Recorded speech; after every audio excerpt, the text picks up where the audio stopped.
You knocked on the wrong door tonight, Pops.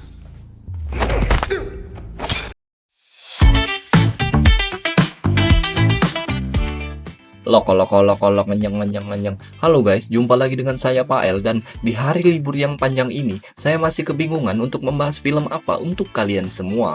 Namun yang namanya inspirasi tentu saja muncul secara tiba-tiba. Melanjutkan dari seri pertamanya, film ini dikemas sedemikian rupa sehingga menjadi sebuah film yang sangat beradrenalin. Tanpa berlama-lama langsung saja kita ke filmnya. Adegan diawali pada sebuah kereta api yang sedang bergerak dan saat ini berada pada jarak 400 km dari Istanbul. Di dalam kereta api tersebut kita diperkenalkan pada sosok aktor utama kita yang tak lain adalah McCall. Ketika dalam perjalanan, McCall menyempatkan diri untuk singgah di bar yang berada dalam kereta tersebut. McCall pun bertemu dengan beberapa pria Rusia yang sedang berkumpul. Diketahui ternyata kedatangan McCall ke sini bukan tanpa sengaja. Namun McCall memang ingin menemui pria Rusia ini yang sebut saja Amir. McCall ingin Amir agar mengembalikan putrinya yang telah ia ambil paksa dari mantan istrinya sendiri. Mendengar hal itu, Amir pun murka dan memerintahkan ketiga anak buahnya untuk menghabisi McCall saat itu juga. Tentu saja dengan keahlian McCall, hal ini bukanlah masalah baginya.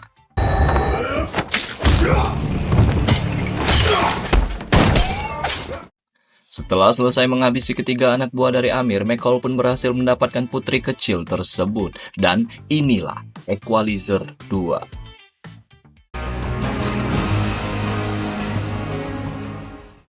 Selanjutnya adegan berpindah ke Boston, di mana ternyata putri kecil yang telah diselamatkan oleh McCall merupakan anak dari seorang perempuan bernama Grace, yaitu mantan istri dari Amir. Sampai sini ternyata Grace dan yang lainnya tidak mengetahui bahwa McCall lah orang yang telah mengembalikan putrinya ke tempat itu, karena McCall hanya menitipkannya di resepsionis tempat teman Grace bekerja. Berikutnya adegan berpindah ke Belgia.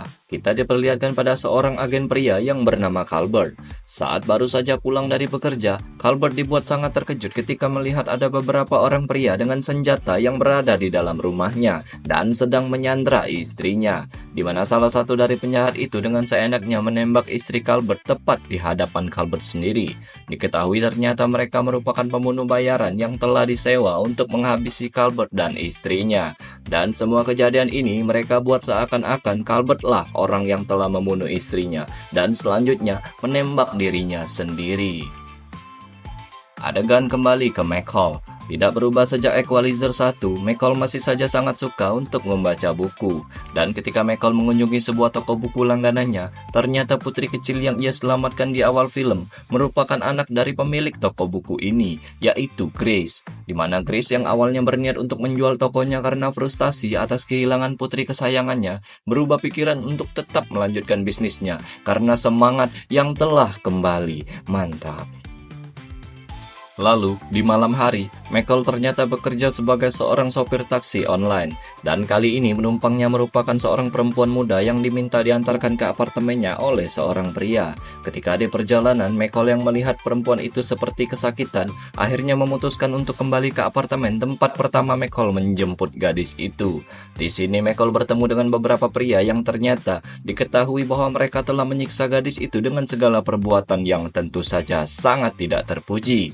Lalu McCall berkata bahwa gadis itu telah ia antarkan ke rumah sakit dan dokter telah mengeluarkan seluruh isi dari perutnya. Tidak senang akan hal itu, salah satu pria di sana pun mengunci pintu dan inilah yang terjadi.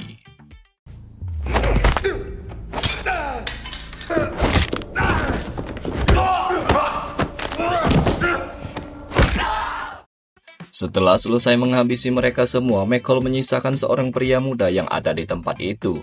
Di sini McCall pun mengingatkan untuk jangan mengulangi hal ini seumur hidupnya.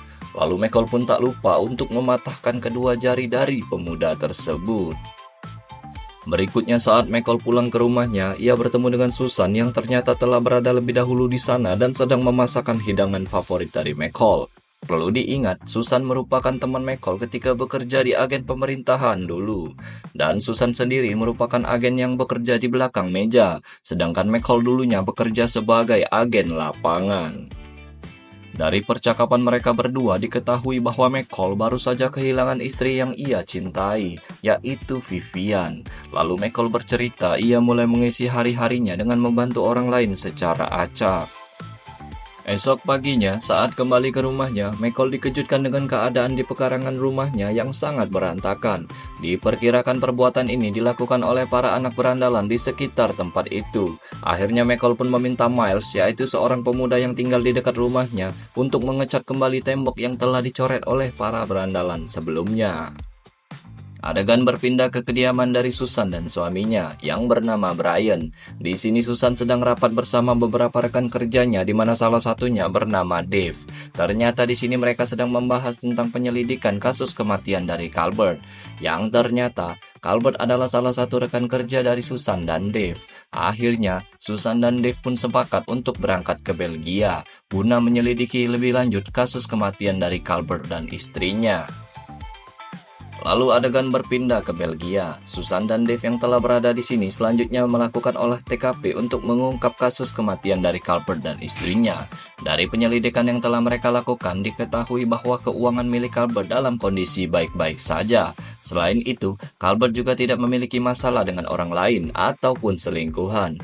Ketika Susan tiba di lantai 16, yaitu tempat dari kamar hotelnya, ternyata Susan diikuti oleh beberapa pemuda yang langsung menghajarnya saat Susan masuk ke kamarnya.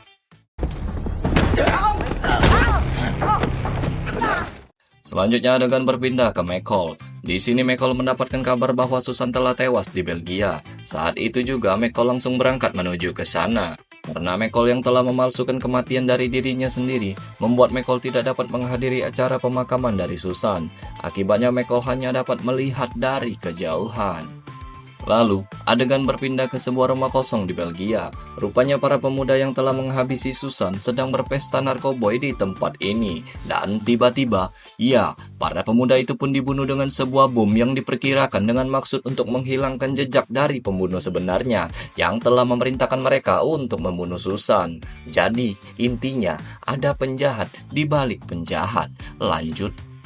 Kembali ke Michael. Karena kesedihannya atas kematian Susan, Michael pun memutuskan untuk menyelidiki kematian dari Susan. Saat melihat rekaman dari kamera di lift, Michael melihat sebuah kejanggalan, yaitu ketika para pemuda tersebut masuk ke dalam lift, pemuda itu telah menekan angka lantai 16, sedangkan Susan tidak menekan tombol sama sekali, di mana itu artinya para pemuda itu sebelumnya telah mengetahui tempat dari kamar Susan berada.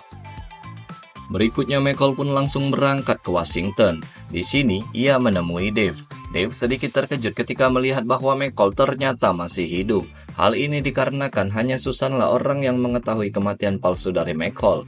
Di sini Michael pun menjelaskan bahwa ia hanya ingin hidup tenang sejak kematian dari Vivian, yaitu istri dari Michael. Di sini Michael pun menjelaskan pada Dave bahwa kematian Susan telah direncanakan dan itu bukanlah suatu perampokan. Berikutnya Michael pun mengatakan bahwa kematian Susan sendiri diakibatkan oleh tusukan pisau yang berjarak 3 mm dari tulang rusuknya, di mana hal itu adalah cara paling efektif untuk membunuh seseorang. Dari sana dapat disimpulkan bahwa si pelaku merupakan orang yang sangat terlatih. Masih bersama Michael, saat sedang duduk di rumahnya, Michael kembali membayangkan kejadian sebenarnya dari kematian Calvert. Di sini Michael langsung menghubungi Dave dan mengatakan bahwa istri dari Calvert ditembak oleh orang yang kidal alias pengguna tangan kiri. Sedangkan Calvert bukanlah pengguna tangan kiri. Dari sini disimpulkan bahwa ada orang lain di ruangan itu ketika kejadian berlangsung.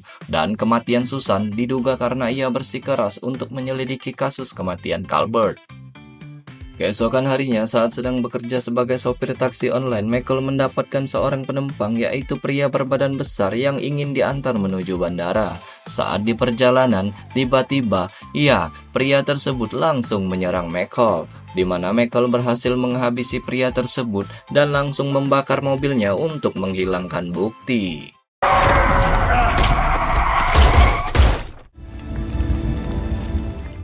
Lalu, adegan berpindah ke Dave yang sedang bersama istri dan anak-anaknya.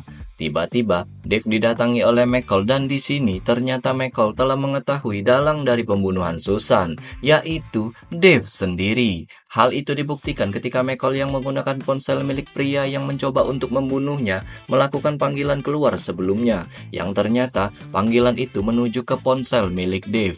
Dave pun tidak dapat memungkiri apa yang sebenarnya terjadi dan menjelaskan bahwa bukan hanya dirinya yang terlibat dalam hal ini, melainkan ada Ari, Resnick, dan Kovac, di mana mereka semua merupakan agen-agen terlatih yang dulunya bekerja bersama Michael. Di sini Michael pun dapat pergi dengan selamat karena adanya istri dari Dave yang tidak mengetahui akan perselisihan di antara Michael dan suaminya. Dave said you could give me a lift to the station. Selanjutnya adegan berpindah ke Miles yang sedang mengunjungi rumah Michael saat Michael sedang berada di luar. Di sini tujuan Miles ialah untuk mengecat rumah Michael. Namun saat Miles sedang menelpon Michael, tiba-tiba seluruh anjing di luar rumah Michael menggonggong tak karuan. Ternyata Dave dan rekan-rekan telah tiba di sana dan ingin menyusup ke dalam rumah Michael untuk membunuh Michael. Karena sadar Miles berada di waktu yang tidak tepat, Michael melalui teleponnya pun mengarahkan Miles untuk bersembunyi pada sebuah tempat rahasia milik Michael. Dan dirasa Dave dan yang lainnya telah pergi, Miles pun keluar dari persembunyiannya.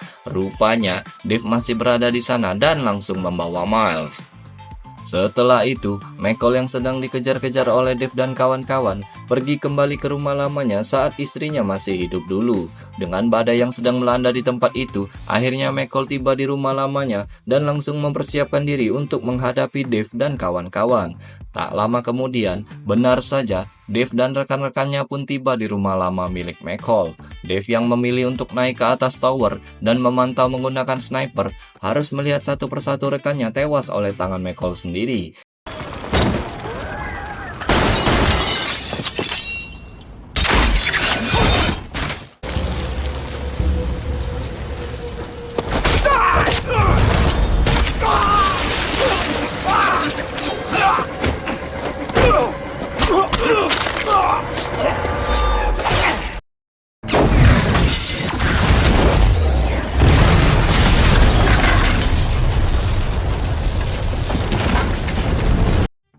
Akhirnya, Michael pun berhasil naik ke atas tower dan terlibat adegan perkelahian dengan Dave.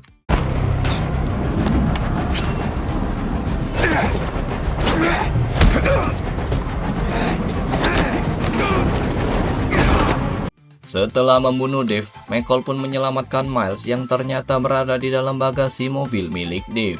Dan selanjutnya, membawa Miles kembali pulang ke rumahnya. Michael yang telah menyelesaikan urusannya akhirnya beristirahat sambil memandangi foto dari istrinya, yaitu Vivian. Film pun tamat. Equalizer 2 ini menurut saya tidak terlalu berbeda dengan Equalizer 1. Hanya saja kali ini Michael harus membunuh rekan kerjanya sendiri. Tetapi sedih sih ketika mengingat Susan merupakan teman yang sangat dekat dengan Michael dan harus tewas dalam seri kedua dari Equalizer ini. Apa karena Susan udah nggak mau lanjut ke Equalizer 3 atau sang sutradara yang udah nggak menginginkan Susan? Tanyakan pada rumput yang bergoyang. Saya Pael, satu-satunya kru yang bertugas. Sampai jumpa di video berikutnya. Bye.